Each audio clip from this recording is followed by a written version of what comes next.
And now, where was Mary? Job would have felt better if he could see her because he was very worried about her. Many times that long night, he blamed her and himself, her for being stubborn, and himself for being weak and giving in when she insisted on following and finding Will. Mary did not sleep that night, just like Job. But she was in a safe house with kind, though rough people. She did not fight when the old boatman grabbed her arm to make sure she followed him through the busy docks and strange small streets. She followed him quietly, hardly thinking about where she was going and feeling relieved that someone else was making decisions for her. He took her to an old, very small house that looked like it belonged in the countryside, even though it was in the middle of a busy street. He pulled her into the house and, happy that he didn't lose her on the way, he said, "There," and gave her a big pat on the back. The room was bright and woke Mary up. Maybe the pat on the back helped too. She felt shy about explaining why she was there to a small old woman who was busy by the fireplace when they came in. The boatman didn't explain anything. He just sat in his chair, chewing tobacco and looking at Mary with a happy and proud face, as if she was his prize, and also daring her to leave. The old woman, his wife, stood still with a poker in her hand, waiting to know who her husband had brought home so suddenly. As she stared in surprise, Mary's cheek turned red, then white. Her eyes went blurry, and she grabbed the dresser for support in the hot, spinning room, then fell to the floor. Both the man and his wife quickly helped Mary. They lifted her up, but she was still unconscious. The man held her up on one knee while his wife went to get some cold, fresh water. She threw the water on Mary, making her gasp, but her eyes stayed closed and her face was very pale. "Who is she, Ben?" asked the woman as she rubbed Mary's limp hands. "How should I know?" her husband answered roughly. Well, in a gentle voice, like talking to upset children and half to herself, "I just thought you might know since you brought her home." Poor thing. We shouldn't ask about her, but just help her. I wish I had my smelling salts, but I lent them to Mrs. Burton at church last Sunday because she couldn't stay awake during the sermon. Oh dear, she is so white. "Here, you hold her up a bit," said her husband. She did what he asked, still talking softly to herself, not minding his short, sharp words. To her old, loving heart, even his gruff words were precious, because he had been her husband for many years. Even though he was rough, he secretly felt comforted by her voice, but he would never show his hidden love if he could help it. "What's he doing?" she said, bending over Mary to support her drooping head. "Taking my pen that I've had for over 5 years. Oh my, he's burning it. I see now. He knows what he's doing. Burnt feathers are always good for someone who fainted. But it doesn't wake her up. Poor girl. Now what's he doing next?" "Well, he is smart, my old man." "I never thought of that," she exclaimed as he brought out a bottle of strong drink called Golden Wasser from a cupboard. "That'll do," she said as the drink he poured into Mary's mouth made her start and cough. "Bless him. It's just like him to be so caring and thoughtful." "Not at all," he growled, feeling relieved as Mary's color came back, her eyes opened, and she looked around sensibly. Not at all. I was never such a fool before. His wife helped Mary to stand up and placed her in a chair. All's right now, young woman? Asked the boatman, worried. Yes, sir, and thank you. I don't really know how to thank you, Mary said softly. Forget about your thanks. He shook himself, took his pipe, and went out without another word, leaving his wife very puzzled about who Mary was. Mary watched the boatman leave, then turned her sad eyes to the face of her hostess. She tried weakly to stand up, thinking she should leave, though she didn't know where to go. No, no. Whoever you are, you're not well enough to go out into the street. Maybe lowering her voice a bit, you're a bad one. I almost think so, because you're so pretty. Well, it's the bad ones who have broken hearts. For sure, good people never get completely down. They always have hope in the Lord.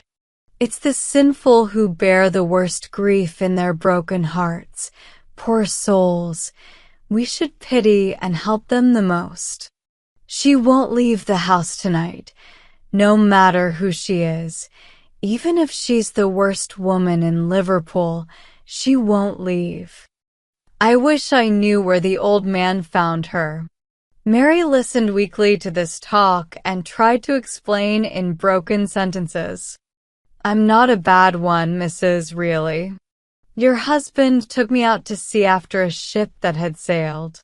There was a man in it who might save a life at the trial tomorrow. The captain wouldn't let him come, but he says he'll come back in the pilot boat.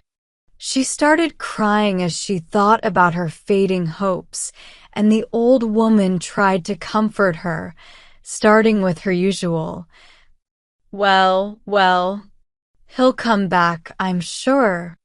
I know he will. So keep your heart up. Don't worry about it. He's sure to be back. Oh, I'm afraid. I'm so afraid he won't, cried Mary, feeling a bit better because of the woman's words, even though she knew they might not be true. Still talking half to herself and half to Mary, the old woman made some tea and urged Mary to eat and refresh herself. But Mary shook her head at the offered food and only drank a cup of tea eagerly. The strong drink had made her feel very hot, and every sense was painfully clear, while her head ached terribly. She didn't like speaking because she felt like she couldn't control her words. She used completely different words from what she meant. So she stayed quiet while Mrs. Sturgis, that was the hostess's name, kept talking, put away the tea things, and moved around a lot, which made Mary's dizziness worse. She felt like she should leave for the night and go. But where? Soon, the old man came back, angrier and grumpier than before. He kicked aside the dry shoes his wife had prepared for him and grumbled at everything she said. Mary thought this was because he found her still there and gathered her strength to try to leave the house. But she was wrong. After a while, he said, looking right into the fire, as if talking to it, "Wind's against them." "Oh, is it?" said his wife, who knew him well and knew that his grumpiness came from some hidden worry. "Well, the wind often changes at night. There's time before morning. I bet it has changed since you looked." She looked out of their small window at a weather vane nearby, shining in the moonlight. Being a sailor's wife, she quickly saw that the wind was still unfavorable. She sighed and went back into the room, trying to think of another way to comfort Mary. "Is there no one else who can prove what you need at the trial tomorrow?" she asked. "No one," answered Mary. And you have no clue who the real guilty person is if the other one is not? Mary did not answer, but started trembling all over.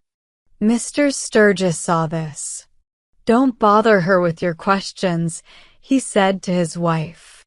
She needs to go to bed. She's shivering from the sea air.